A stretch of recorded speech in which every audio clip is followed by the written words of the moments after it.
केबे केबे एमिति लागिछि ना समस्या आगे निजको दुर्बल लगुछि भय चिंता मानसिक चाप मन को भारी कर देउछि तेबे गीतार एही श्लोक आपनको साहस दबो। नमस्कार जय जगन्नाथ। तो चलतु आज आम देखा गीतार 15 श्लोक आमको कौन शिखौछि।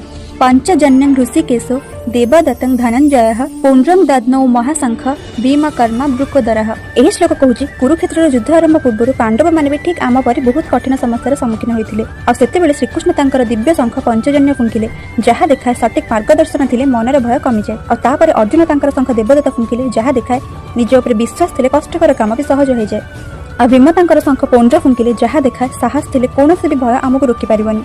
यही ध्वनि थिला साहस और आत्मविश्वास घोषणा।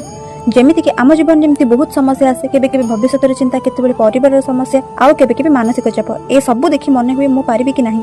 ठीक सेतिक बेले गीता आमको शिखाए ठीक मार्गदर्शन नियो निज उपर विश्वास रख और साहसर सहित आगक बढ़। यह तीनोटी जिनस आम पाखरे थिले जीवन कौन युद्ध भी कष्टकर नुहे। हरे कृष्ण।